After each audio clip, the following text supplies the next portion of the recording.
Bonjour les frères et sœurs, je m'appelle Nyongo et il y a un puissant message à passer. Mes frères et sœurs, les temps sont mauvais. Il y a beaucoup de personnes qui ont vécu le dernier jour hier. Grâce à Dieu, nous sommes en vie. C'est vraiment une bénédiction. Dans ce monde, il y a beaucoup de souffrances.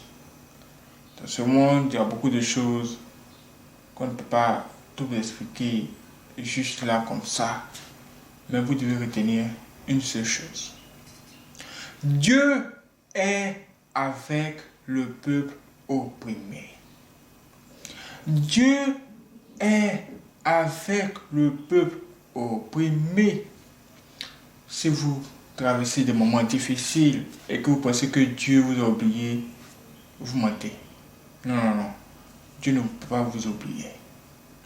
Si vous traversez des temps assez compliqués au point où vous avez oublié, vous êtes tellement dépassé que vous pensez que Dieu n'existe pas, non, ça c'est faux. Dieu existe bel et bien et il est avec le peuple opprimé. Il est avec ceux qui souffrent. Il est avec ceux qui ont faim, ceux qui ont soif. Oui, parce qu'on va être toujours élevé, celui-là qui est rabaissé, celui-là qui est déjà élevé, il n'a plus besoin d'élévation encore. Donc Dieu vient pour relever toutes les personnes qui sont en bas. Maintenant, nous allons prendre la parole de Dieu et découvrir certaines choses. Prenons Psaume 146, du verset 5 à 9. Psaume 146, verset 5 à 9. Qu'est-ce qu'on nous dit déjà au premier verset? On nous dit, heureux celui qui a pour secours le Dieu de Jacob, qui met son espoir en l'Éternel, son Dieu. Ah! On dit, ça veut dire quoi? Qu'est-ce que ça veut dire? Ça veut dire que toi, si toi tu mets ta confiance en Dieu, il faut être en joie. Il faut être en joie en même temps. Oui, parce que tu as fait le bon choix. Il a fait les cieux, la terre, la mer et tout ce qui se trouve. Il garde la fidélité à toujours. On dit oui, effectivement, le Dieu dont on parle ici, le Dieu qui est avec le peuple opprimé, c'est celui-là même qui a fait quoi? Tout ce que tu peux voir autour de vous. Et c'est l'unique, c'est le seul. Si c'est vraiment ce Dieu-là que tu pries, en qui tu mets ta confiance, on nous précise bien que c'est le Dieu de Jacob. Ah, si tu mets ta confiance en lui, tu ne seras jamais déçu. Parce qu'il a le pouvoir sur tout ce que tu vois autour de toi. Au verset 7, qu'est-ce qu'on nous dit encore? On nous dit, il fait droit aux opprimés. Il fait droit à qui? Aux opprimés. Il donne du pain aux affamés. L'Éternel délivre les captifs. Il fait droit à qui? Aux opprimés. Vous voyez ça? Est-ce que vous avez entendu? C'est la parole de Dieu. Il donne du pain aux personnes qui ont faim. Et puis, c'est lui qui délivre les captifs. C'est lui qui délivre les prisonniers. Ceux qui sont prisonniers de tous, quelle que soit la manière dont ces gens sont prisonniers. On nous dit que le Dieu que vous devez appeler là, c'est le Dieu de Jacob. C'est là même qui a créé les cieux et la terre. Si vous l'appelez là, il ne va jamais vous décevoir.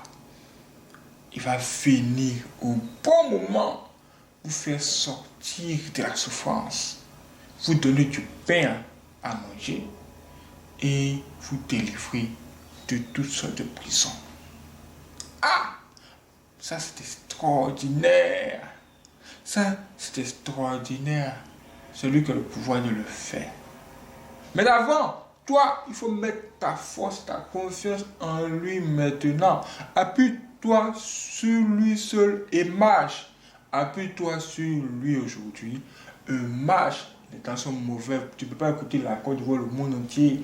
Tu ne peux pas écouter les gens qui sont autour de toi. Ah, il faut maintenant écouter Dieu, le Saint-Esprit.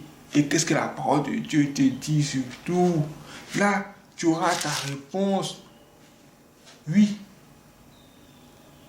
Écoute ce que Dieu te dit aujourd'hui. Au verset 8, qu'est-ce qu'on nous dit? On nous dit, l'Éternel ouvre les yeux des aveugles. L'Éternel redresse ceux qui sont courbés. L'Éternel aime les justes. Ça veut dire que si toi tu veux voir Dieu, si toi tu cherches Dieu même depuis, et que tu veux vraiment le voir là, rends-toi chez les gens qui ont faim. Rends-toi chez les pauvres. Rends-toi chez les gens qui sont opprimés. Et là, tu verras Dieu. Et là, tu verras Dieu. Regardez, dans certains pays, même aux États-Unis, quand on parle de STF, comment les gens sont domiciliés, sont dehors comme ça. Ces gens-là, quand vous venez les donner un peu d'argent, même de nourriture, c'est comme si vous deveniez les dieux en même temps. C'est comme si vous deveniez les dieux. Oui. Et ces gens-là connaissent la valeur de l'être humain. Ils ont appris cela dans la rue. Ils ont appris cela dehors. C'est tout simplement parce que quand ils étaient dans cette situation, l'Esprit de Dieu les a visités. Et les écailles de leurs yeux sont tombés afin qu'ils puissent voir la réalité. Quand tu as tout, tu penses que tu es déjà arrivé. Mais quand tu n'as rien dans une situation difficile, ton cœur, tout ton cœur est Dieu même. Et c'est là que tu découvres de vraies choses. Allez les rendre visite et aidez-les aussi. Là, en les rendant visite, même en les offrant des dons, vraiment, ce sera comme offrir des dons directs à Dieu. Parce que Dieu se trouve là-bas. Au verset 9, qu'est-ce qu'on nous dit? L'Éternel protège les étrangers. Il soutient l'orphelin et la veuve. Mais il renverse la voix des méchants. L'Éternel protège les étrangers. Il soutient l'orphelin et la veuve. Mais il renverse la voix des méchants à cause de ce que les méchants font. Le méchant est animé d'un mauvais esprit. Un esprit qui vient pour tout détruire sur son passage. Mais Dieu ne peut pas le laisser faire. Il doit forcément venir faire un blocus, empêcher l'ennemi de travailler. Un Dieu comme ça, nous devons le suivre. Un Dieu bon comme ça, nous devons le suivre. Si Dieu était vraiment mauvais, il n'y aurait personne sur la terre. Avec tout ce que les humains sont en train de faire, tout ce que les humains sont en train de faire, Dieu regarde ça, il ferme l'œil. Il regarde ça, il ferme l'œil, il ne sait pas même comment nous sommes devenus. Qu'est-ce que nous faisons? Qu'est-ce que nous faisons? Notre Dieu est bon, notre Dieu est bon. Mais comment est-ce que nous sommes mauvais? Il y a quelque chose qui ne va pas. Il faut vraiment changer ça maintenant. Rentrons dans la révélation. Maintenant, rentre dans la révélation, mon frère, rentre dans la révélation, ma soeur, afin que Dieu puisse se retrouver en toi. Aime tout le monde. Aime les pauvres. Ne te moque pas des gens.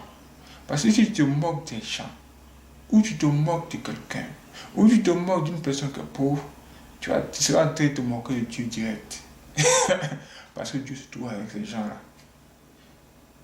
Il faut les soutenir au lieu de les déranger. Je leur dis, si tu ne m'arranges pas, ne me dérange pas. Dieu se trouve là-bas. Il ne faut pas attirer la colère de Dieu en plus de cela sur toi. Que la paix de Dieu soit avec vous, mes frères. Courage à vous, force à vous. Et que Dieu vraiment vous bénisse dans toutes les dimensions. Oui, si vous êtes en bas, que Dieu vous ramène en haut. Que Dieu vous bénisse, frères et sœurs. Donnez soin de vous.